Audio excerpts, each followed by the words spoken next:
13 अप्रैल को रात में जब सब लोग अपने घरों में शांति से सो रहे होते हैं, हर जगह केवल सन्नाटा और शांति होती है, तभी अचानक से पूरे इसराइल के अंदर सायरन बजने लगता है, क्योंकि ईरान ने 300 से ज्यादा ड्रोन्स और मिसाइल से इसराइल के ऊपर अटैक करा था और इस ऑपरेशन को नाम दिया गया था ऑपरेशन ट्रू प्रॉमिस। तो आखिरकार ईरान ने इसराइल के ऊपर अटैक क्यों करा और इस ऑपरेशन का नाम ट्रू प्रॉमिस क्यों रखा गया? दोस्तों, इसे समझने के लिए थोड़ा पीछे जाना पड़ेगा। जब इसराइल और गाजा की वॉर शुरू हुई थी, इसराइल ने पूरी तरीके से गाजा पट्टी को तबाह कर दिया था।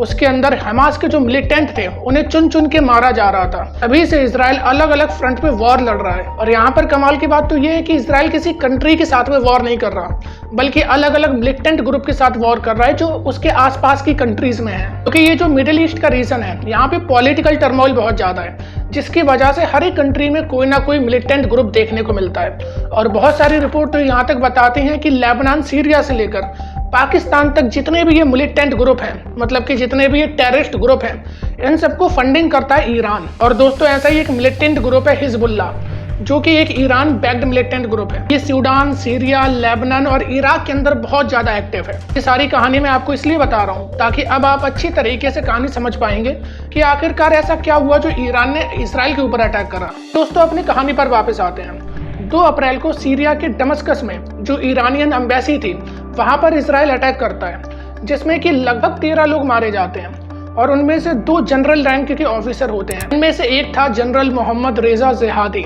ये सीनियर ऑफिसर था क्वाड फोर्सेस का। क्वाड एक पैरामिलिट्रिकल और इंटेलिजेंस विंग है ईरानियन आर्मी के, उसी का ये एक सीनियर ऑफिसर था। और ये मोहम्मद रेजा कोई आम जनरल ऑफिसर नहीं था, बल्कि ये बहुत ज्यादा इन्फ्लुएंशियल था। लेबनान और सीरिया के अंदर जो हिजबुल्लाह का ग्रुप था, उन्हें ये लोग ट्रेन करते थे, फंडिंग करते थे और वेपन्स भी प्रोवाइड कराते थे। यहाँ पर रेजा का बहुत बड़ा रोल था। केवल इन्हें सपोर्ट ही नहीं करता था वो, बल्कि ईरान और इनके बीच में रिलेशन को भी यही मजबूत करके रखा था।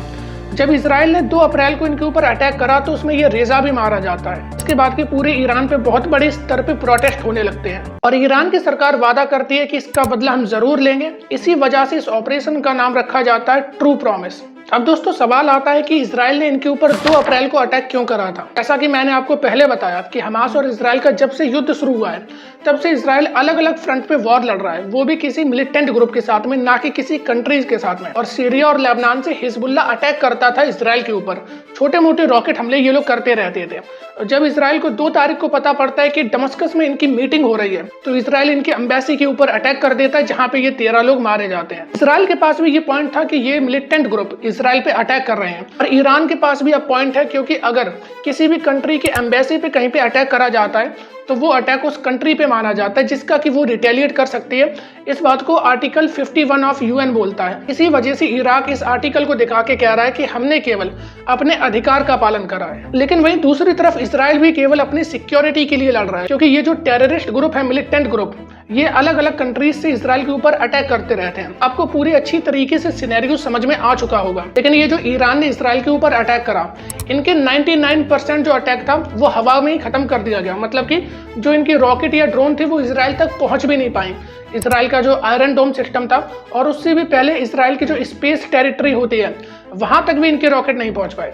लेकिन सवाल ये आता है, अगर इसराइल ने इनके ऊपर वापस से हमला कर दिया, अगर इसराइल रिटेलिएट करता है, तो ईरान क्या कर लेगा? आप इस बात को खुद समझ सकते हो कि ईरान कितनी ज्यादा सनकी कंट्री है, क्योंकि ईरान इस बात को अच्छी तरीके से जानता है कि 6 डेज वॉर में, जहां 6 कंट्री एक साथ थी और इसराइल अकेले था, इसराइल ने 6 दिनों में 6 कंट्रीज को हरा दिया था, और वहीं पे ईरान इनसे अकेले लड़ने के लिए जा रहा है।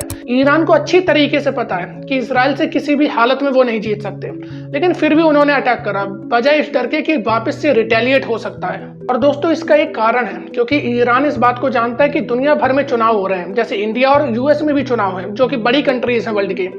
और अगर इस टाइम पे मिडिल ईस्ट के अंदर टर्मोइल होता है, तो पूरे वर्ल्ड के अंदर इन्फ्लेशन बढ़ जानी है। इन्फ्लेशन मतलब महंगाई बढ़ जाएगी, क्योंकि वर्ल्ड का 30% जो ऑयल आता है वो इन मिडिल ईस्ट कंट्रीज से आता है। और गल्फ ऑफ पर्सिया से जो भी ट्रेड पास होता है वो स्ट्रेट ऑफ हॉर्मुज से निकलता है, जिसे कि कंट्रोल ईरान करता है। ईरान इस बात को जानता है कि अगर वो अपनी वॉरशिप खड़ी कर देंगे स्ट्रेट ऑफ हॉर्मुज पे, वो पूरा पर्सियन गल्फ का ट्रेड को अच्छी तरीके से ब्लॉक कर देंगे, जिसकी वजह से पूरे दुनिया के अंदर इन्फ्लेशन बढ़ जाएगा।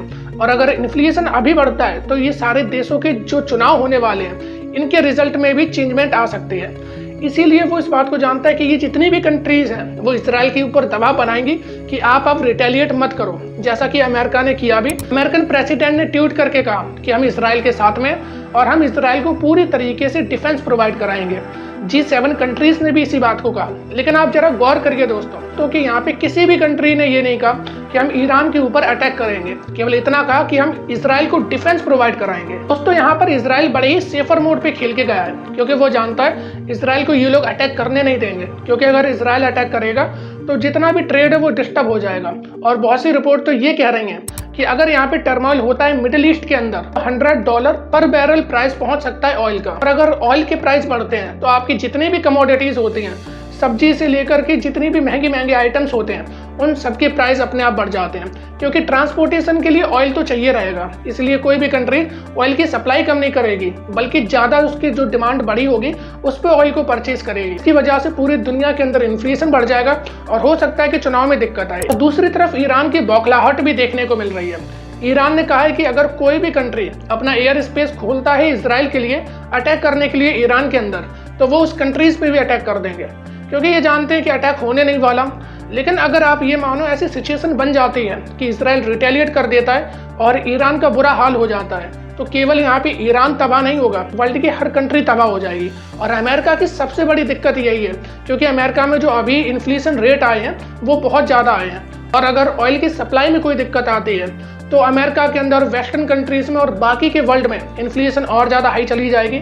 इस बात से यहाँ पे समझ सकते हो कि कल ये न्यूज आई थी कि ईरान ने इसराइल के ऊपर अटैक करा, इससे पूरी दुनिया की स्टॉक मार्केट क्रैश हो गई। और अगर ये युद्ध लंबा चलता है तो हर देश की अर्थव्यवस्था पे जरूर इसका असर पड़ेगा। लेकिन अब हम थोड़ी वर्ल्ड पॉलिटिक्स की भी बात कर लेते हैं। आज की जियोपॉलिटिक्स ऐसी हो चुकी है कि जिसकी लाठी उसकी भैंस। यहाँ पे सब अपनी मनमानी चला रहे हैं। यूएन की फॉर्मेशन जिसके लिए करी गई थी पूरी वर्ल्ड में पीस और स्टेबिलिटी को स्थापित कर सके, आज यूएन उसमें पूरा फेल करता नजर आ रहा है। कि मिडिल ईस्ट में हम देखें तो Israel, Syria, Lebanon, Sudan, Iraq, Iran, इनके बीच में भी हमें 2022 से लेकर अभी तक वॉर देखने को मिली।